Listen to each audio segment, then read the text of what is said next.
Before the Brooklyn Bridge existed, New York was divided by more than just water. I used artificial intelligence to reconstruct New York City in the 1860s and 1870s, before that colossal stone and steel structure united Manhattan and Brooklyn. And what I found is not the city we imagine.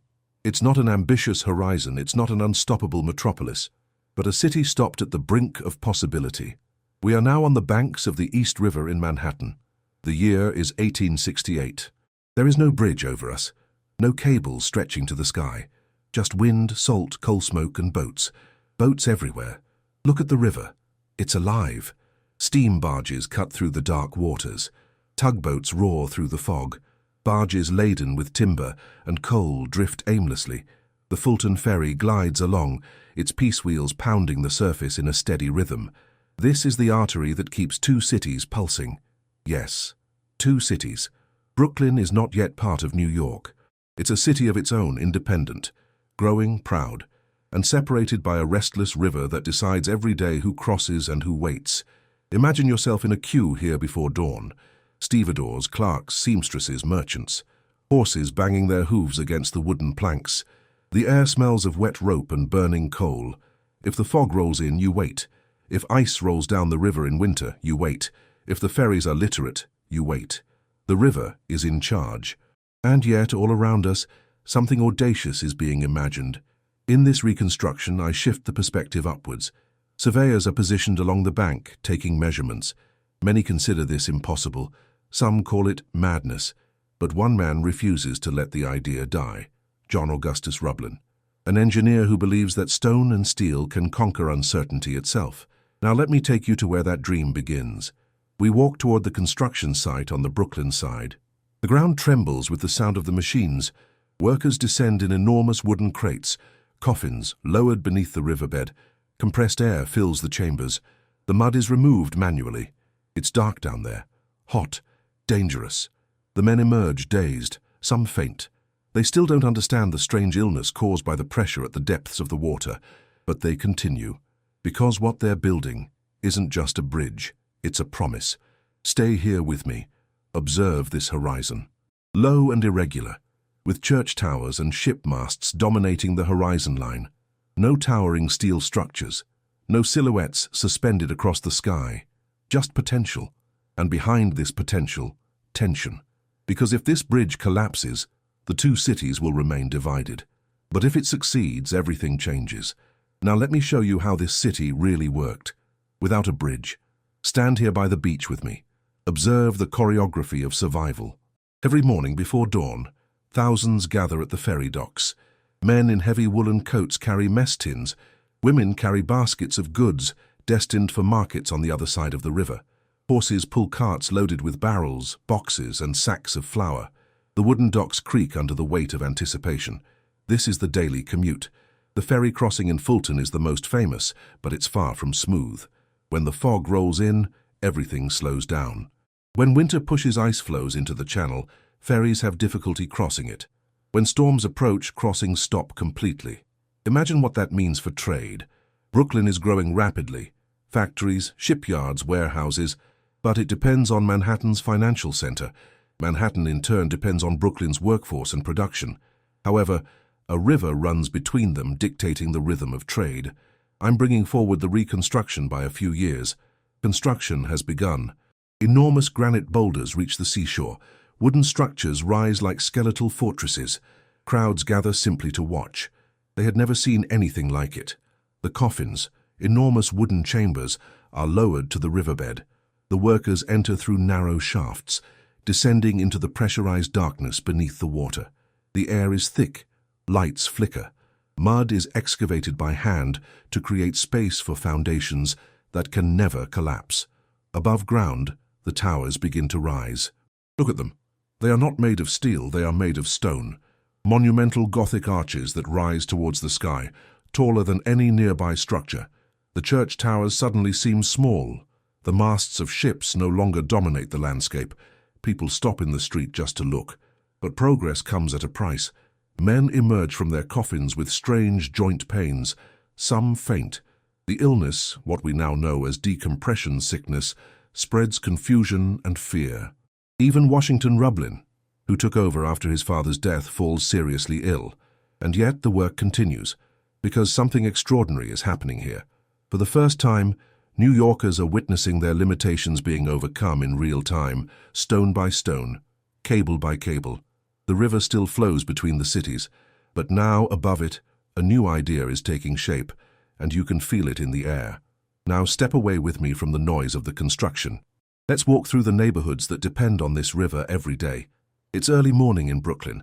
Narrow streets are lined with brick-terraced houses. Clothes hang to dry between the windows. A milk cart rattles along the cobblestone pavement. Children carry buckets. Factory whistles echo from the shore. For many families, arriving in Manhattan means opportunity, better salaries, expanding markets, broader connections. But the journey is never guaranteed. Imagine you are a shopkeeper in Brooklyn in 1872. You order fabrics from merchants in Manhattan. If the ferries are delayed, their shelves go empty. If ice blocks the river, deliveries stop. Time is money. But here, time is controlled by the tide and the weather. Now imagine you're a clerk who lives in Brooklyn Heights and works at an accounting firm on Wall Street. Every morning you walk down to the ferry terminal, watching the sky. A dense fog can mean delay. Hailstorm can mean the complete cancellation of the crossing. The river shapes ambition. This limits expansion. This sets the routine.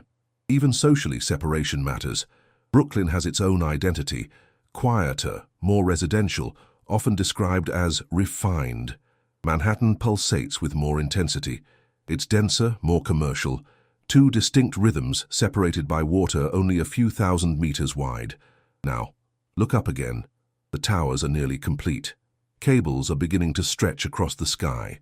Thin at first, then multiplying into large braided lines of steel. Suspended above the river, they seem almost fragile, but they carry unimaginable tension. Every day, crowds gather just to watch the cables spin. It becomes quite a spectacle. Newspapers describe it with admiration. Some still doubt that the structure is capable of supporting the weight. But gradually, something begins to change in the collective imagination. People start planning differently. Properties near the bridge entrances increase in value. Investors speculate. Shopkeepers anticipate an increase in pedestrian traffic. Horse-drawn bus routes are discussed with renewed ambition. Even before the bridge is inaugurated, behavior is already changing. And that's what moves me most about this reconstruction. The workers themselves. Immigrants, laborers, bricklayers, riveters, men whose names rarely appear in history books. They balance on cables high above the river, without modern safety equipment. They carve granite blocks that will outlive them. They are building more than infrastructure. They are building something permanent. Join me in 1882. The final spans are almost connected. For the first time, it's possible to walk from one tower to the other over the East River. The city holds its breath. Because once this final connection is made, nothing will be the same again. May 24th, 1883. I want you to picture this carefully. The morning air is electrifying. Flags flutter on the rooftops. Church bells ring out from both banks. Cannons fire in celebration. Nearly 150,000 people gather, crowding toward the entrances of a structure many believed impossible to build. The bridge is open for the first time. Stepping onto the wooden walkway of this reconstruction, I feel something completely new beneath my feet. Stability amidst uncertainty. The East River continues to flow below, indifferent as always. But now, for the first time in history, it no longer dictates the rhythm of the city. People cross the bridge in awe. Some walk cautiously, holding onto the handrails. Others stop midway just to admire the cityscape. Street vendors offer souvenirs. Carriages travel carefully along the road. The two cities, once separated by weather and tides, are suddenly connected by stone and steel, and the effect is immediate. Ferry traffic begins to decrease. Daily commutes become predictable. Trade accelerates. Goods move more quickly. Workers travel more regularly. Property values near the bridge entrances increase. Investors see opportunities where there was previously hesitation. Brooklyn is growing rapidly. Over time, the idea of two separate cities is beginning to seem outdated. The bridge does more than connect lands. It connects destinies. In 1883, the church towers still rivaled the bridge's towers. But over the following decades, the buildings grew taller and taller. The bridge became not just infrastructure but a symbol, proof that the impossible could be transformed into reality through engineering. Today, millions of people cross it every year. Tourists photograph it. Passengers trust it without hesitation. It frames postcards, films, and memories. However, beneath its cables lies the history of a divided city that once depended on ferries shrouded in fog and unpredictable schedules. By removing the bridge from the landscape in this reconstruction, its absence has a startling impact. The river seems wider. The city seems smaller. That is its true legacy. It wasn't simply about shortening the journey. It expanded the imagination. So now I ask you, which city should we return to next?